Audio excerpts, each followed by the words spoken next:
la hora, corte informativo.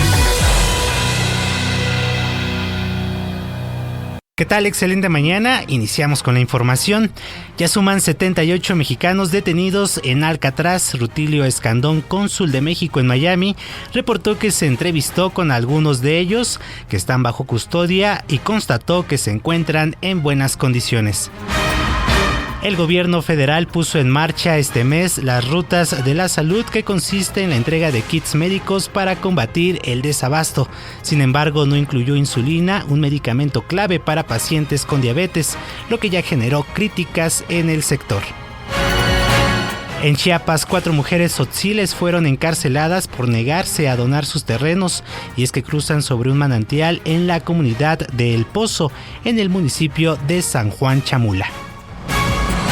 Y en información internacional, un fuerte sismo de 7.5 grados se registró en el pasaje de Drake, esto al norte entre Argentina y Chile, lo que provocó la activación de alertas por tsunami. Ya autoridades chilenas confirmaron que no hay riesgo para las poblaciones en Magallanes ni en las costas habitadas. Hasta aquí la información, te saluda Manuel Adauto.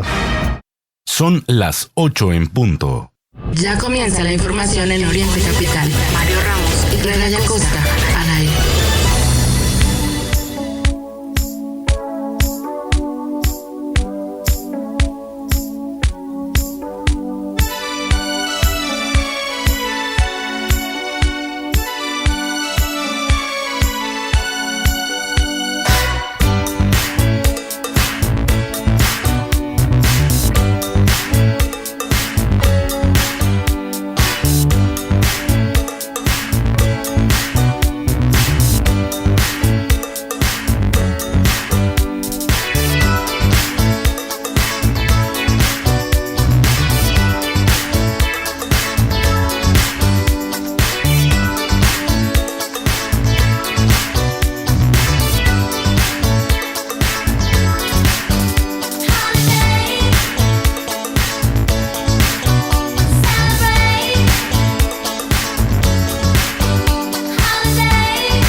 Holiday, así arrancamos el informativo del día de hoy aquí en Oriente Capital. ¿Cómo le va? Hoy es viernes 22 de agosto y empezamos muy bien con Madonna en su informativo. Les saludamos Mario Ramos, Raya Costa, todo el equipo que hacemos posible su informativo, el informativo independiente, el informativo ciudadano. Y tenemos mucho que contarle. Bienvenidas, bienvenidos y bueno, gracias a Dios, es viernes. Pues sí, pero no hay que confiarse. Este fin de semana la Conagua, a través del Servicio Meteorológico Nacional, informó sobre la entrada de un temporal que va a provocar lluvias fuertes a muy fuertes desde ayer y durante este fin de semana. Hay que tomarlo en cuenta. Desde luego, pues será en la Ciudad de México y el Estado de México. También se prevén descargas eléctricas, incluso la caída de granizo en algunas zonas. Hay que tomarlo en cuenta hoy. En el Valle de México, máxima de 23, mínima de 13. Allá en la capital mexiquense, máxima de 20, mínima de 10 grados. Bueno, pues hay que considerarlo. Un día mayormente nublado y con lluvias. Así lo tenemos registrado por la tarde. Así es que a tomarlo en cuenta, desde luego. Y bueno, pues esto no solo ocurre en el caso de la zona centro, también habrá afectaciones en otras partes del país. Decirle, ya que hablamos del Servicio Meteorológico Nacional, informó que la temporada de frentes fríos que contempla el periodo 2025-2026 va a comenzar a mediados de septiembre y estaría concluyendo por allá del 15 de mayo, lo que hace que esta temporada sea una de las más largas de los últimos años. Durante este periodo se espera una actividad considerable que afectará principalmente a los estados del norte, noroeste y bueno, están los casos de Chihuahua, Coahuila, Nuevo León, Sonora, Durango, Zacatecas, San Luis Potosí, Guanajuato y Aguascalientes. Los efectos no se limitarán a esas regiones, ya que entidades del centro y sureste también tendrán pues estas bajas temperaturas y demás fenómenos asociados. Así es que tomarlo en cuenta y pues bueno, ya empieza pronto esta afectación. En la movilidad estamos desde luego al pendiente de sus comentarios, de sus mensajes. Decirles en el programa hoy no circula, aplica este viernes para el engomado azul, terminación de placas 9 y 0. Que cuenten con holograma de verificación 1 o 2. La restricción, recuerden, aplica desde las 5 de la mañana, concluye hasta las 10 de la noche. Así es, y tenemos mucho que platicarle el día de hoy. Algunos de los temas de la agenda, pues esta nota que nos da mucha tristeza porque, bueno, en los 80s era prácticamente de todos los días bombazos en Colombia, pues desgraciadamente una explosión de carro bomba dejó 5 muertos y 42 heridos en aquella nación. Muy triste, le tendremos los detalles. Y ya que estamos en el panorama internacional, la ONU declara hambruna en Gaza, mientras Israel rechaza el informe de la ONU, dice que eso no es cierto y además se prepara para invadir más, porque ya está invadido Gaza y la Franja de Gaza, para invadir la ciudad con una ofensiva militar. Claudia Sheinbaum anuncia 2 informes de gobierno, fechas y sedes confirmadas, se las diremos aquí en el informativo. Y por cierto, hablando de la corrupción que no es corrupción, el INE exonera a Pío López Obrador de recibir dinero para campaña electoral, ese escándalo de los sobres amarillos. Y ahí vemos la doble moral de este gobierno, así está, exonerado, no es culpable, sí recibió ese dinero. ¿De dónde salió ese dinero? ¿Quién dio ese dinero? Nunca lo sabremos, ya lo exoneró el INE. En el tema de la simulación, fíjese que Julio Volvinic explica por qué los datos de la reducción de la pobreza que ofrece el gobierno son falsos. Él es un economista del Colegio de México, le tendremos los detalles. Y una sorpresa de verdad que nos llevamos todos. Vidulfo Rosales deja la defensa legal del caso de Ayotzinapa. El abogado de Ayotzinapa, tras 10 años, de repente dice, ahí se ven, pero lo polémico, Mario, amigas, amigos, es que salió en una fotografía con el nuevo, ahora sí que el nuevo magistrado supremo de nuestro país, y pues parece que le van a dar una chambita ahí. Eso sería, wow, muy polémico. Fíjese que en Tlaquepaque hallaron una fosa en Panteón, se desata investigación por presunta reventa de tumbas. En la Ciudad de México, pues ahí tiene una estadística terrible, es la entidad con mayor número de personas desaparecidas según informe. Y finalmente le cuento que lo que dice la OCDE no es precisamente muy lindo que digamos. Adultos mayores tardan más en jubilarse en México que en otros países, es decir, en este país nos hacen trabajar más, nos hacen tardarnos más en la jubilación y pues no crea que nos dan mejores condiciones de trabajo, nada más se alarga la jornada. Esto lo dice la OCDE, no lo digo yo. Tenemos esto y mucho más en el informativo de Oriente Capital. Bienvenidas, bienvenidos, arrancamos.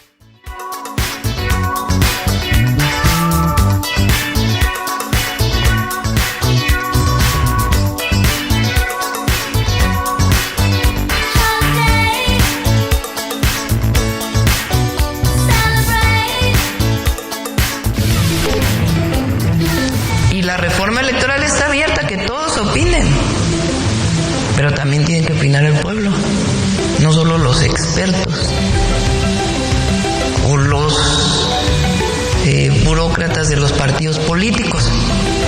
Lo que la oposición quería discutir hoy en la agenda política era el que se descarriló el Tren Maya, como si eso no lo sufrieran los sistemas de transporte ferroviario de otros lugares del mundo. Es contundente. Está prohibido recibir efectivo sin comprobar el origen y destino. Aquí no hubo transparencia, aquí hubo ocultamiento deliberado. La gobernadora de Campeche, Laida Sansores, no corresponde decir que ser mujer, ser indígena y ser pobre es lo peor que te puede pasar. Es una expresión discriminatoria y racista. Estas palabras fueron pronunciadas por ella el día 15 de agosto, junto a nuestra presidenta, que se ha caracterizado por apoyar a las comunidades indígenas y a las mujeres indígenas, y la secretaria de la Mujer. Informativo Oriente Capital. Lo que quieres oír.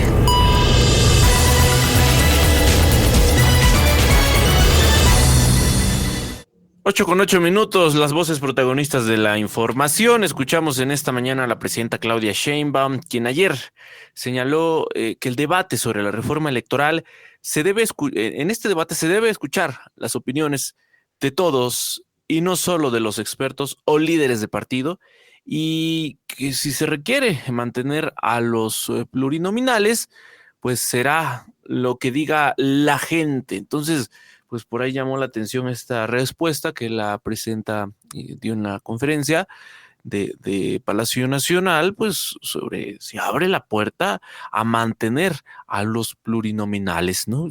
Ya sabemos, cuando tienen por ahí cierta intención, empiezan a atribuirle, ¿no? Como lo hicieron con la reforma judicial, es que es el pueblo de México el que eligió. Bueno, pues ahí está.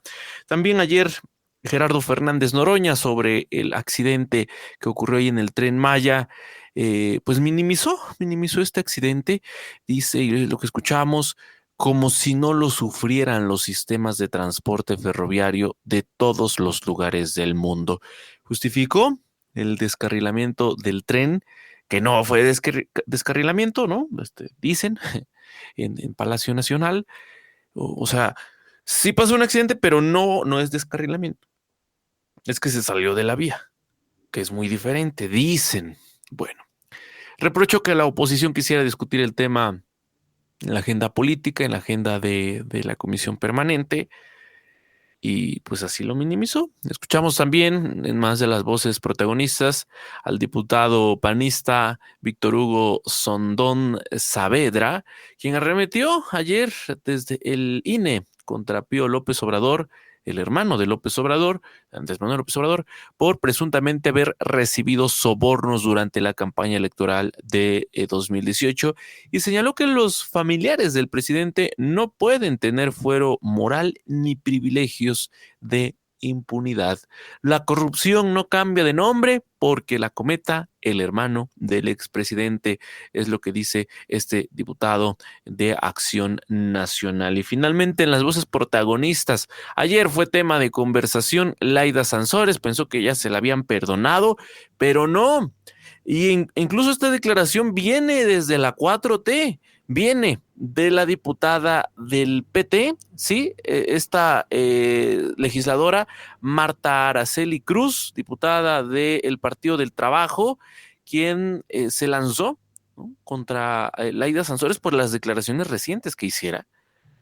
La calificó de racista y clasista en este discurso en donde pues estaba, es cierto, acompañada ni más ni menos que de la presidenta Claudia Sheinbaum. Estaba ahí la secretaria de las mujeres y diciendo esto, que ser indígena y ser pobre es lo peor que te puede pasar. Es lo que dijo Laida Sansores, y pues dirán, es que es interpretativo el discurso de la gobernadora de Campeche, ¿no?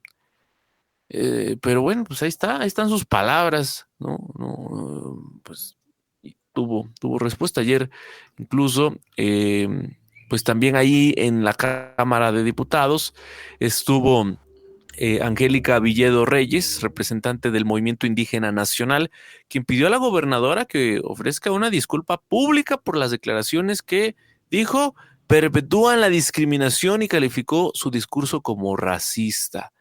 Exigen esta disculpa a Laida Sansores, y decir también que, pues aprovechando la ocasión, las comunidades indígenas acusaron a los gobiernos de López Obrador y de Claudia Sheinbaum de no cumplirles.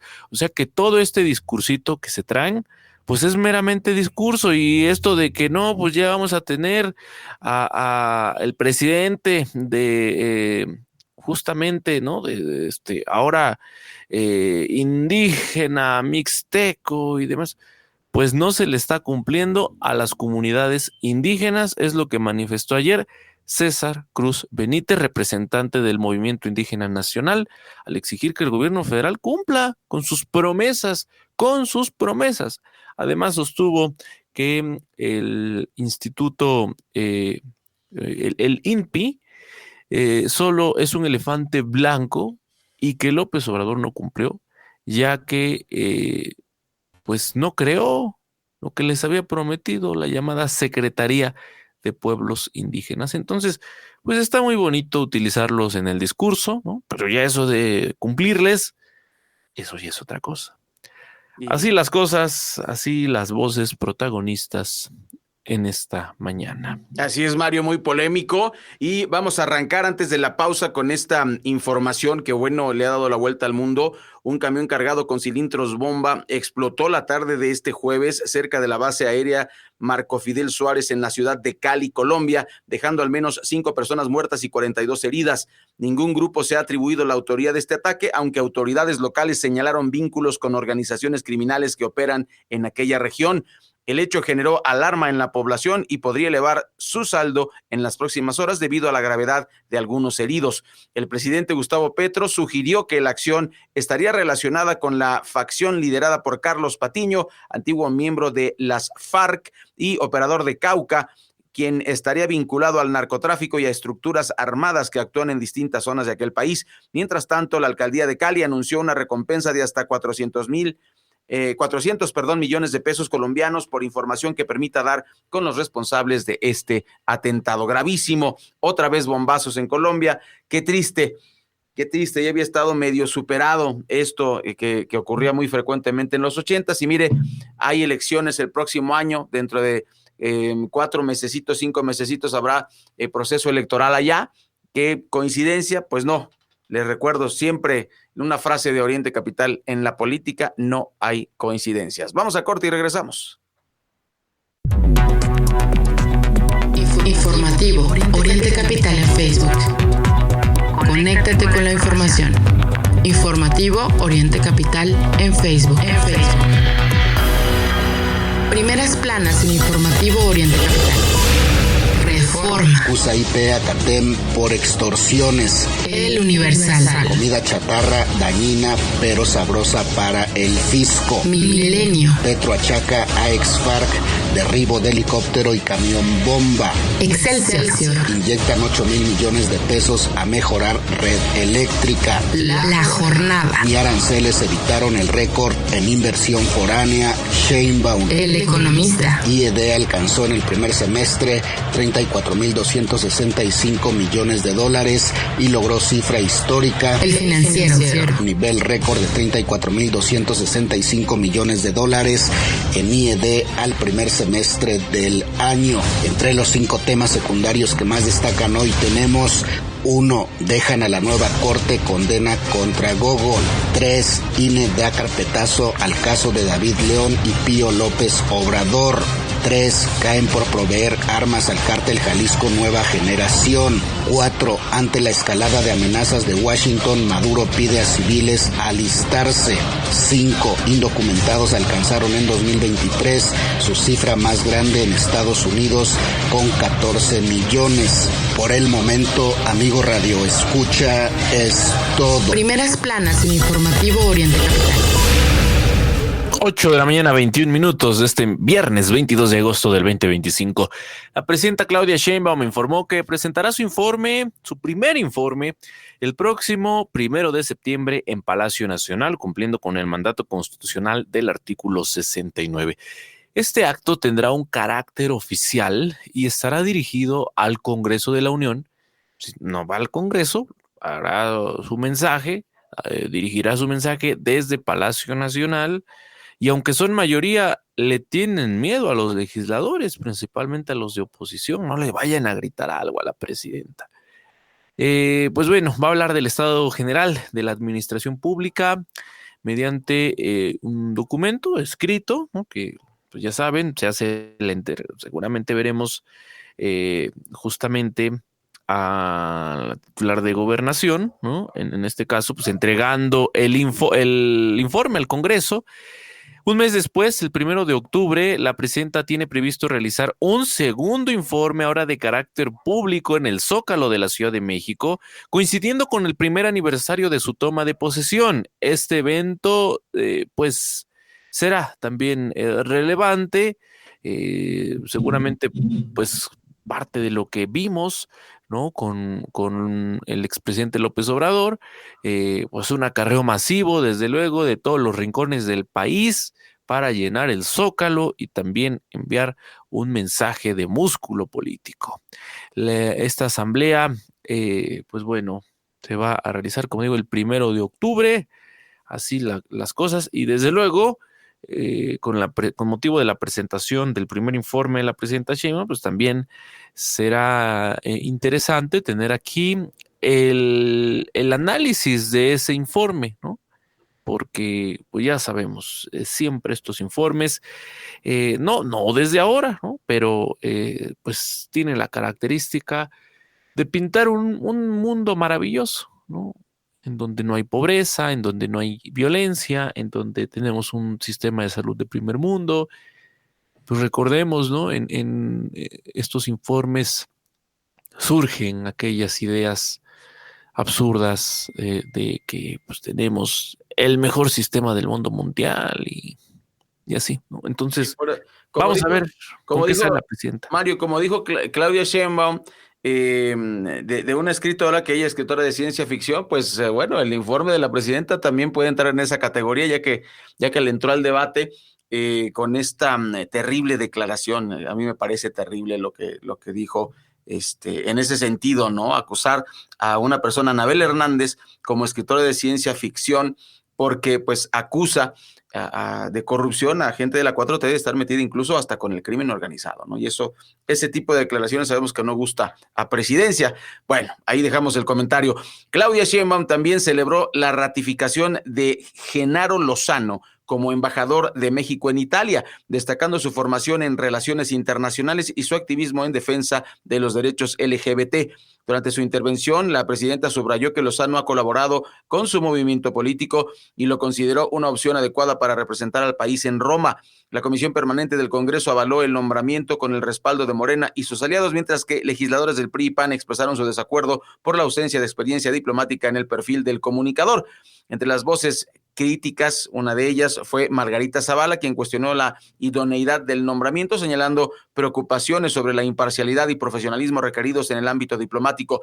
También se mencionó un artículo publicado por Lozano en el que criticó a la primera ministra italiana, lo que según algunos legisladores podría afectar su aceptación en el país europeo. En respuesta, Lozano defendió su preparación académica y su cercanía con el Servicio Exterior Mexicano, mencionando su labor en la formación de jóvenes diplomáticos en el Instituto Matías Romero. Bueno, pues ahí está. A ver qué tal nos va con este representante, porque más allá de los comentarios que se han generado, nada va a cambiar. Lo que diga la presidenta se va a aprobar en el Congreso o donde se tengan que aprobar, porque tienen la mayoría, ¿no? Para eso se necesita la mayoría, para que nadie cuestione, para que nadie se atreva a tener una postura diferente, ¿no? A la que se dicta desde Palacio Nacional. Que sí, es cierto, no siempre le hacen caso a la presidenta, pero ya eso corresponde a intereses individuales, intereses muy personales, ¿no? Pero de ahí en fuera, lo que diga la presidenta, eso se va a hacer. Y ya que hablamos de estos temas, ayer la presidenta, casi al cierre de la conferencia, y al ser cuestionada, mencionó que va a proponer a Néstor Vargas Solano como integrante del nuevo órgano de administración judicial. Es decir, será el representante de la presidencia para vigilar al Poder Judicial. Esto, pues, este órgano, hay que decir, se crea a partir de la reforma judicial. Él fue su consejero jurídico durante la gestión que tuvo en el gobierno de la Ciudad de México. Y bueno, pues ahí ahora sí que le echó flores la presidenta, destacó su experiencia y conocimiento del Poder Judicial. Néstor Vargas es licenciado en Derecho y en Ciencias Políticas por la UNAM, con estudios de posgrado en Gobierno, Juicios Orales y Derecho Electoral. Ha sido profesor universitario, ha sido también investigador y consejero electoral del IEDF, que en su momento era el IEDF, donde llegó incluso a presidir el Consejo General. También se desempeñó como asesor en temas de justicia penal acusatoria y fue consejero jurídico del gobierno de la Ciudad de México, como le digo, desde 2018. Su trayectoria pues ha estado combinada entre la docencia, la investigación, cargos públicos. Pues bueno, de estas cosas que quizá pasan desapercibidas, pero insisto, este nuevo órgano de administración judicial pues también es parte lo que contemplaba esta reforma judicial del año pasado. Y bueno, pues ahora con la llegada de el nuevo Poder Judicial, pues también tendremos estos cargos. Y así lo mencionó la presidenta, ¿no? Será el representante de la presidencia en la vigilancia del Poder Judicial. Sí, y fíjate que en ese sentido también, pues muy polémico todo lo que dijo Claudia Sheinbaum el día de ayer. En ese sentido, afirmó que los ministros, jueces y magistrados electos deberán demostrar desde septiembre que el Poder Judicial ha cambiado a fondo. Señaló que el 31 de agosto marcará el fin de una etapa, escuche usted, caracterizada por prácticas cuestionables y que la nueva conformación judicial debe responder con hechos a las expectativas ciudadanas. La mandataria insistió en que la reforma es profunda y que inicia una nueva etapa institucional. Las declaraciones se dieron tras la validación de la primera elección judicial por parte del Tribunal Electoral, una sesión dividida a pesar de que los señalamientos sobre la distribución masiva de guías de votación, o sea, los acordeones, que algunos magistrados consideraron una estrategia ilícita para influir en el resultado, que influyó en el resultado. La mayoría concluyó que las pruebas eran insuficientes, lo cual, pues ahí, Mario, es polémico y por supuesto que no es cierto. Sí eran suficientes, pero quisieron hacerse, como lo dijiste tú, mandan los de Morena, entonces Morena dice no hubo pruebas suficientes y ahí termina. Hubo 160 impugnaciones, miles de pruebas literalmente, pero no prosperaron y así es como queda el Poder Judicial. ¿Qué puedo decir yo en ese sentido? Que empieza con el pie izquierdo el nuevo Poder Judicial que tanto presume la presidenta y que todas estas prácticas cuestionables, pues lo de los acordeones fue cuestionable, señora presidenta. Ahí empieza mal su proceso, discúlpeme, y empieza con corrupción y empieza muy mal. Pero bueno, la versión de la 4T es que todo esto está bellísimo y pues veremos, dijo el ciego, a ver cómo nos va con esta disque nueva. Bueno, es que sí es una nueva etapa institucional, pero no es una mejor etapa institucional, que es el de repente la engañifa con la que nos quieren embaucar, ¿no? Es que mira, es una nueva etapa institucional ahora, Eso no significa que sea buena, es nueva, sí, es institucional, sí, igual que el cambio de López Obrador histórico. Ahí sí perdóname, pero ahí sí no cabe lo de histórico, porque habría que definir a qué nos referimos con histórico y tener bases científicas para ello. Oiga, en la pauta tenemos un corte, pero regresaremos este viernes 22 de agosto aquí al informativo de Oriente Capital. Sigue nuestra transmisión en Facebook Live. Informativo Oriente Capital. Muchas gracias por continuar con nosotros. Le preguntaron también a la presidenta con motivo de pues ya la llegada de su primer informe y demás. Le cuestionaron sobre si habrá cambios en el gabinete y dice la presidenta que no prevé cambios. Dice que cumplen con sus funciones. Además, evitó adelantar posibles cambios, incluso en tono irónico, al afirmar que no revelaría esa información a la prensa. Pues bueno, ahí está. Decir, sí, en este año se han registrado, ¿no?, relevos importantes. En marzo, por ejemplo, Edgar Amador asumió la Secretaría de Hacienda tras la salida de Rogelio Ramírez de la O. Como que Hacienda es de las primeras en donde salen corriendo, ¿no? Sí, pues es donde están los dineros. No, y en donde dicen como que no me cuadra el proyecto. Van dos secretarios, ¿no?, que se van huyendo en el sexenio de López Obrador y también de Claudia, ¿no?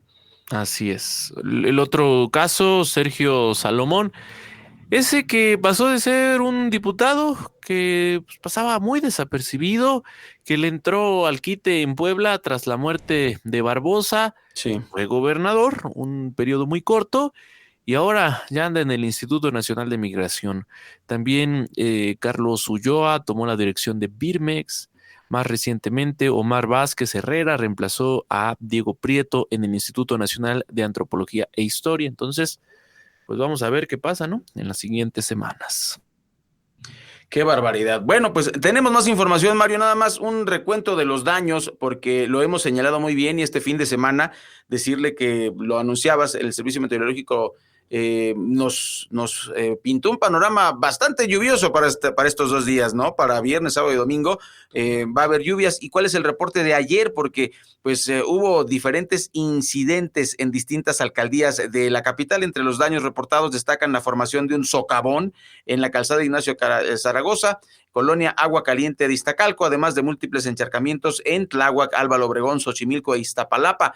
El sistema de transporte metro implementó marcha de seguridad en 6 líneas debido a condiciones climáticas, y Protección Civil de la ciudad alertó, pues activó la alerta amarilla en 12 alcaldías donde se registraron lluvias entre 15 y 29 milímetros. El pronóstico para el resto de este fin de semana, pues el cielo va a estar nublado y la probabilidad de lluvias se permanece, Mario, y va a ser a partir de la tarde, según el Servicio Meteorológico Nacional, entre 4 y 5 de la tarde. Ray, pues ya la Conagua y el Meteorológico Nacional mandaron a descansar a la chica del clima y ahora pues ya se pusieron serios. Mira que han estado publicando en sus redes sociales mensajes de las actualizaciones pues para el Valle de México. Vamos a escuchar justamente lo que publicó la Conagua el día de ayer. Entonces van a escuchar que dice, o hace referencia, bueno, inician hoy, ¿no?, las lluvias y este fin de semana.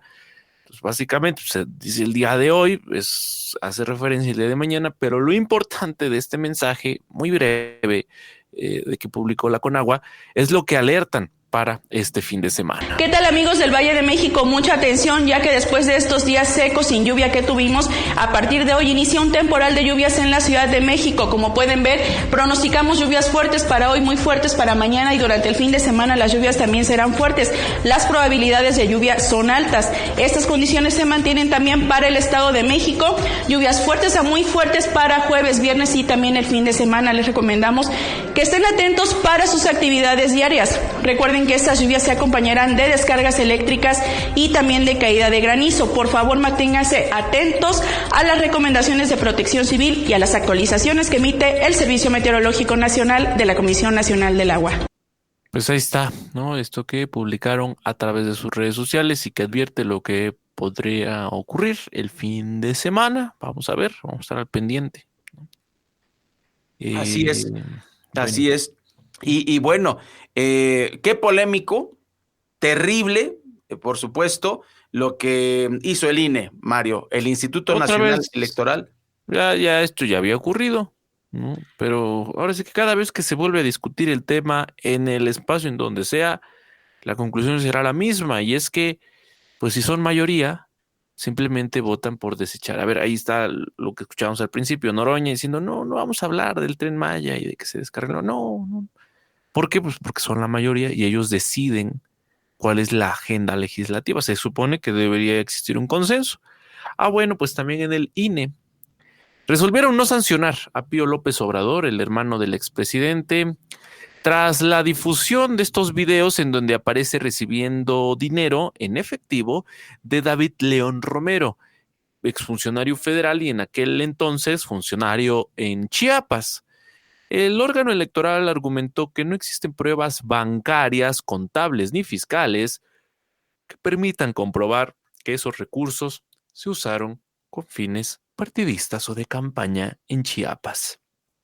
El caso, recordemos, salió a la luz en 2020 cuando difundieron las grabaciones mediáticamente donde Pío López Obrador recibía paquetes de efectivo que pues habrían sumado más de 1.4 millones de pesos en 2015.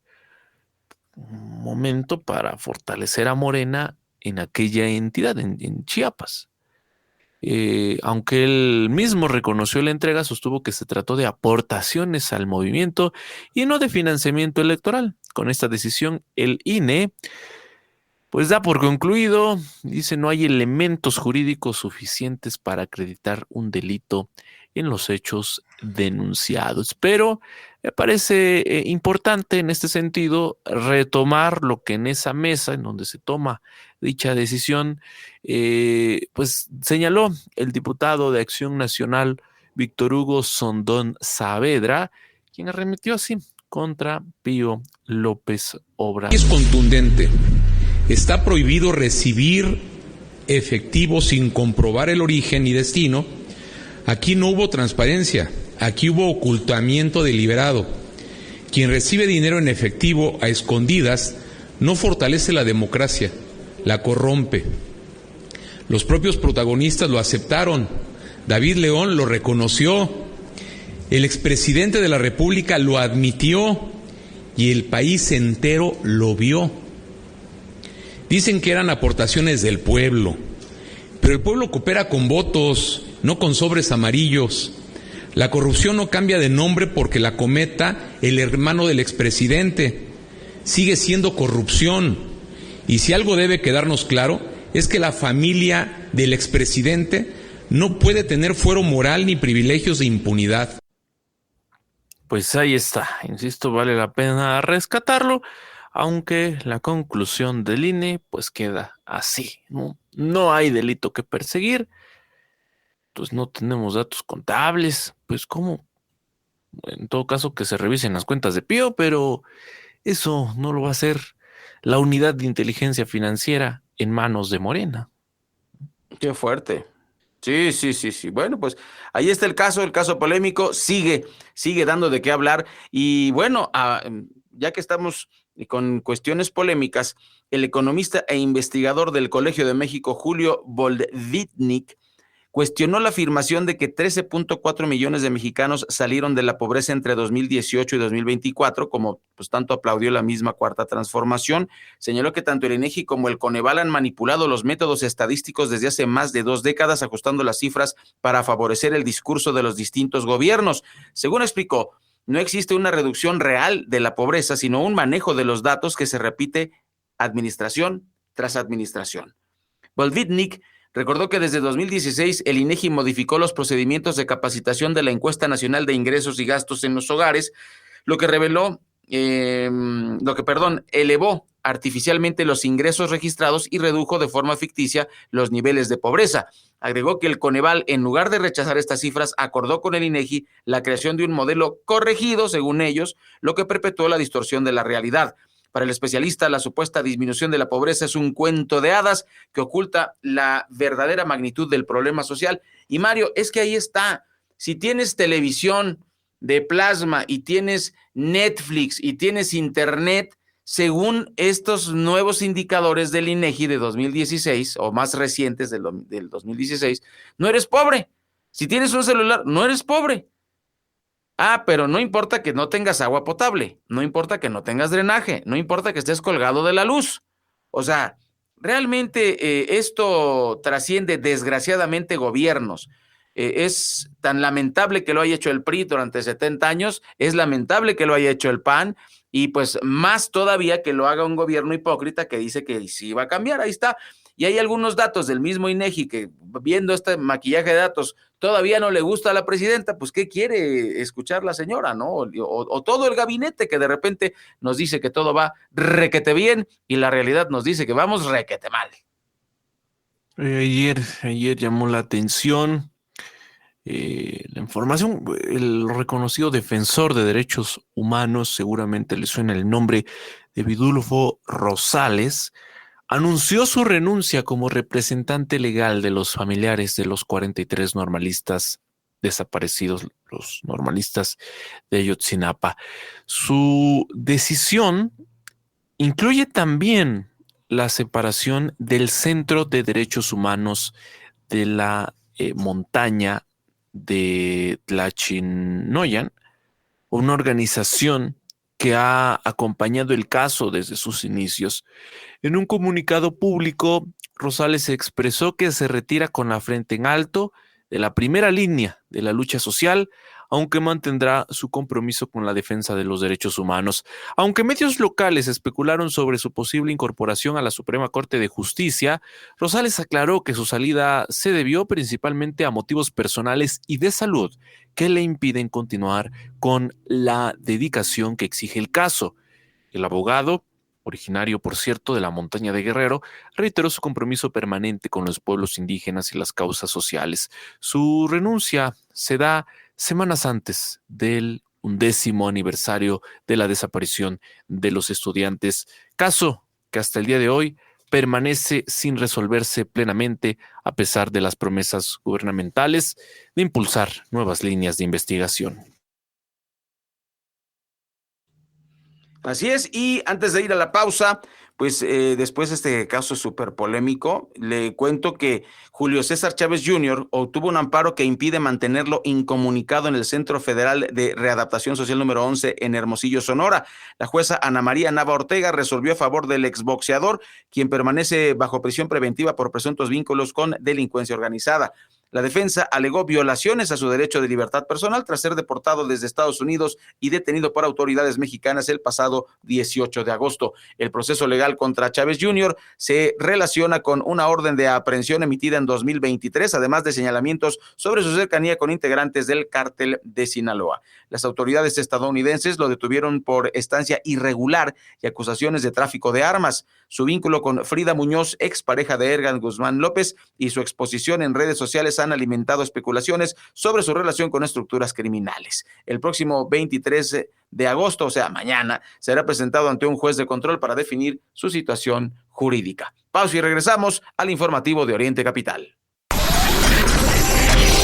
Orientecapital.com. La información al alcance de tu mano. 8:50 minutos, las 8:50. Este viernes, arranque de fin de semana. Información que no es muy alentadora. Fíjese que el colectivo Madres Buscadoras de Jalisco denunció el hallazgo de una fosa con restos humanos en Tlaquepaque. La Fiscalía Estatal abrió 2 carpetas de investigación, una por la posible exhumación irregular de cuerpos para revender tumbas y otra por la presunta existencia de víctimas de desaparición y violencia. Según los primeros reportes, los restos habrían sido trasladados sin autorización a un terreno contiguo bajo el argumento de adeudos en cuotas de mantenimiento. Tras el comunicado oficial, el colectivo señaló que las autoridades no han procesado adecuadamente el sitio y reiteraron que no se trata de una práctica administrativa, sino de una fosa clandestina vinculada a delitos graves. Y cómo esperar, ¿no? Algo diferente en el caso de Jalisco. Afirmaron haber encontrado cuerpos con signos de violencia, lo que refuerza la hipótesis de que el lugar fue utilizado para ocultar víctimas de homicidio.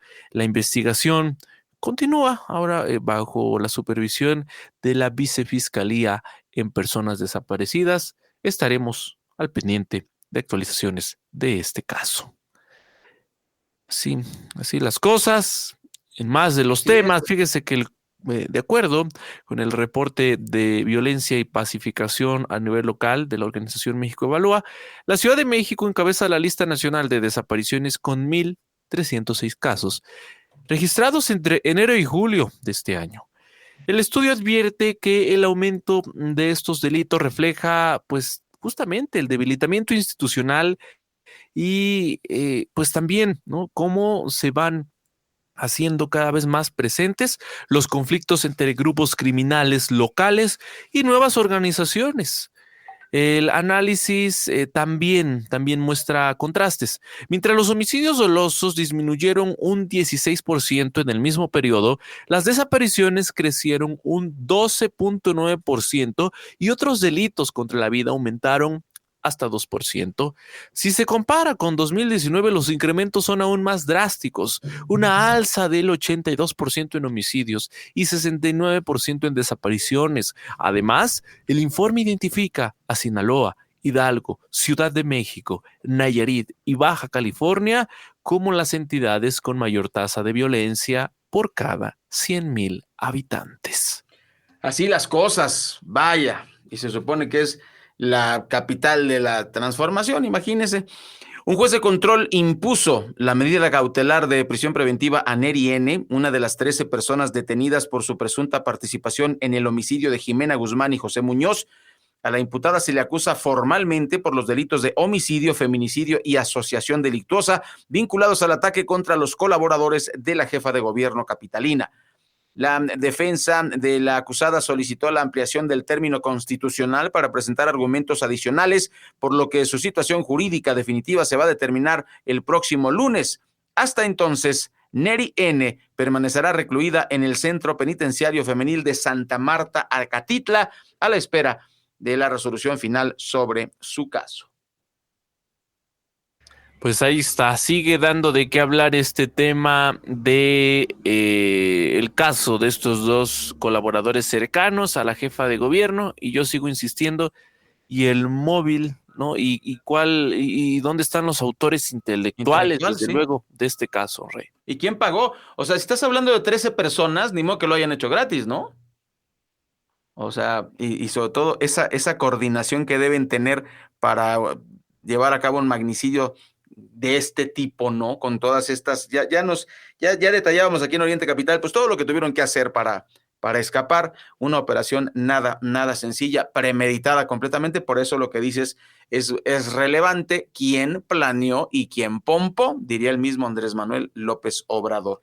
Y mire, una tragedia mundial que debería tenernos a todos preocupados. Yo hago mi chambita, por lo menos lo digo aquí, en mis redes sociales publico cosas de Palestina, pero bueno, yo creo que tenemos que alzar la voz, porque quedarnos callados nos convierte en cómplices. Mire, por un lado, la Organización de las Naciones Unidas, la ONU, confirmó oficialmente la existencia de una hambruna en la ciudad de Gaza, la primera registrada en Medio Oriente.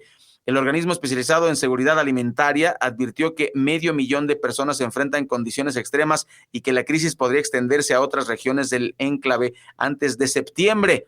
O sea, antes de septiembre estamos a 22, o sea, menos de una semana. Antonio Guterres calificó la situación como un desastre provocado por decisiones humanas y exigió un alto al fuego inmediato, acceso humanitario sin restricciones y la liberación de rehenes. Por otro lado, ese es un lado. Por otro lado, Israel rechazó el informe, fíjese usted, acusando a la ONU de parcialidad y de basarse en información manipulada por Hamás. Hágame usted el favor, eso dice el nazi de Netanyahu, el Zápatra ese, que trabaja como jefe de Estado en ese país. Lo sentimos por todos los israelíes, pero este señor los está poniendo mal y de malas. Mire, el Ministerio de Relaciones Exteriores de Israel calificó este estudio como una herramienta propagandística, mientras el ministro de Defensa, Israel Katz, anunció una ofensiva militar para invadir completamente Gaza si no se cumplen las condiciones de ellos. En paralelo, Benjamín Netanyahu ordenó iniciar negociaciones para liberar rehenes, insistiendo en que la derrota de Hamás y el fin de la guerra son objetivos inseparables, según este tipejo. Bueno, es que indigna. Si usted ha visto las fotografías, yo he retado a muchos que de repente se ponen locos en redes sociales. Perdón, que uno se engancha, ¿no? Y no debería hacerlo, pero yo lo que le pido a la gente, muéstrame esas mismas imágenes en Ucrania, por favor. Y ¿sabe qué? No pueden, porque no hay. ¿Usted cree que con el poder de Estados Unidos, mire, está Francia, Inglaterra, Alemania, o sea, la OTAN está con Ucrania? Si hubiese esas imágenes, ¿usted cree que no serían la portada principal de los diarios mundiales y de los noticieros de Estados Unidos? Claro que lo serían. No lo son porque no las hay. Y estamos viendo esta masacre que hay en Gaza, y me da mucha tristeza que hasta ahorita, después de un par de años, permitan que ya las niñas y niños y damas, la gente que ya ha sido afectada por hambruna, ustedes lo saben, no se recuperan nunca. Entonces, pues que ahorita, un par de años después, ya hay hambruna. No, ya hambruna hay si un día no puedes comer, ya hay hambruna. Por favor, o sea, esos términos, estamos en contra completamente de estos términos estadísticos que pues maquillan la situación. Esto es gravísimo, porque lo que está logrando Israel es que estas niñas, por ejemplo, no puedan tener bebés o tengan bebés que no puedan concebirse correctamente por el alto índice de desnutrición que tienen las niñas, ¿no? Y el asesinato de los hombres que no crezcan fuertes para que no se puedan defender después. Por eso le llamo Hitler, el nuevo nazi a Netanyahu. Ahí están las pruebas a la vista, las fotografías son desgarradoras, y bueno, ojalá esto acabe pronto. Hoy es viernes, por fin, ni hablar, el mundo está así de cabeza, nosotros tenemos que informárselo. Viernes 22 de agosto, se nos va el 8º mes de este 2025. Después del corte informativo, más información en Oriente Capital. Corte informativo, noticias cada hora. ¿Qué tal? Continuamos con más información. La inflación general anual se ubicó en 3.49% durante la primera quincena de agosto, según datos del INEGI. Los negocios que incrementaron sus precios por esta incidencia fueron loncherías, fondas, torterías y taquerías. Por otro lado, productos como el jitomate, el pollo y servicios como el transporte aéreo presentaron disminuciones en sus costos.